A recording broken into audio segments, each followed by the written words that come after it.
Hey everybody, it's Root Beer, and I'm here talking about anime again. Specifically, I want to talk about a show called The Executioner and Her Way of Life that started premiering this spring. Spoilers abound, so if you have not seen the episode yet, I highly recommend you do so. I think this show works a lot better, at least for this first episode, if you go in kind of blind. So if you haven't watched it yet, please go do so. Alright, if you're still here, then I assume you already watched the episode or you really just don't care about the spoilers.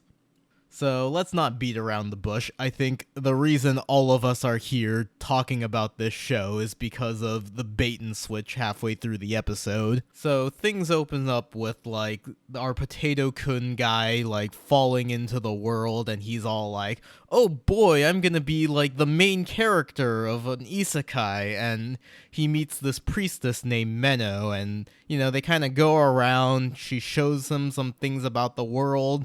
He starts to discover his powers, and he's all super OP and stuff, and then he turns around and Menno just stabs him through the brain. And I gotta say, after years and years of dealing with various different flavors of potatoes, it is incredibly satisfying watching it happen.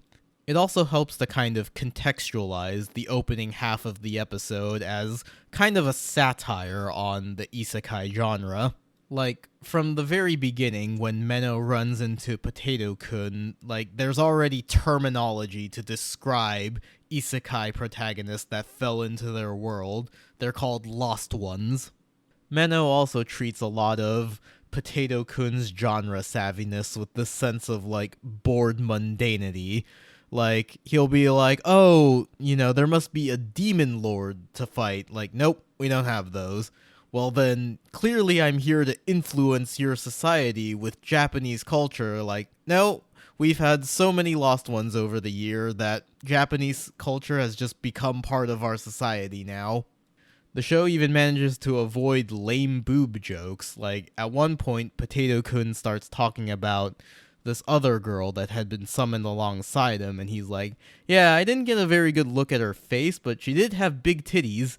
And, Menno kind of has this, like, yeah, tone that, in another show might have led into some lame boob joke, but, it turns out she's actually just relaying information about the other lost one to her assistant, which also kind of serves as subtle foreshadowing that, there's kind of more to the situation than meets the eye. So, while the early part of the episode has this kind of light-hearted satirical feel to it, post-stabbing, the show makes it quite clear that it's going to be a serious fantasy story.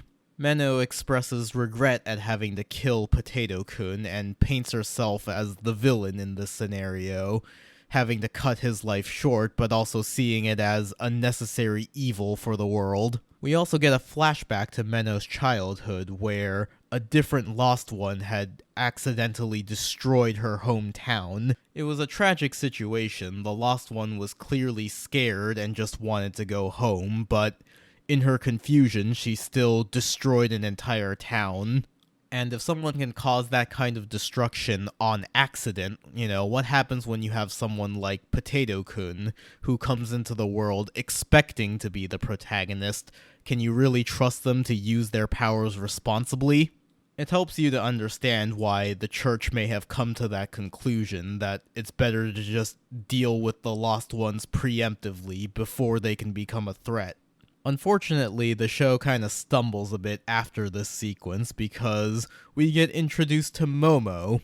Momo is your typical horny lesbian with no chill, and she is played 100% straight. It is extremely jarring going from the devastation wreaked by a lost one to haha funny lesbian grope Menno. It's also just disappointing because the show had been poking fun at a lot of these kinds of tropes up until this point. After that, we have a scene where Menno fights against some knights from the nobility to kind of show off her badass credentials. It was established during the first half that there's a caste system in the society where the nobility is beneath the church, so there's a bit of political intrigue there to kind of help carry the plot a bit. The episode ends off with Menno going off to confront Akari, the other lost one that had been summoned alongside Potato-kun. Overall, I think this was a pretty good first episode, although I think the twist does help to carry a lot of it. The satirical tone of the beginning kind of helps carry you through the more generic parts of it, and then, once we do get to the stabbing, it's a very well executed twist, and the flashback afterwards kind of helps to highlight the darker aspects of the story. However, once we kind of get past that, I think the story does kind of become more standard fantasy fare. Like, Momo is a tired, unfunny trope, but even setting that aside, Menno herself is like this genius assassin who is the disciple of another genius assassin. There is a risk that Menno could just become boring OP protagonist lady. That is one of the pitfalls of these kind of bait and switch storylines, is after the plot has been twisted, you still gotta keep writing. It will be interesting to see how the story develops now that its cards are on the table. From the synopsis on High Dive, we already know that the dispatching of Akari is not going to go as planned. The opening gives off lots of strong Yuri vibes, so there's plenty of drama to be mined from our two leads interacting. And the premise of The Lost Ones leaves a lot of room for intrigue, both for, real-life criticisms of the genre, but also in-story intrigue into, their impact on the world. I am cautiously optimistic for the rest of this show.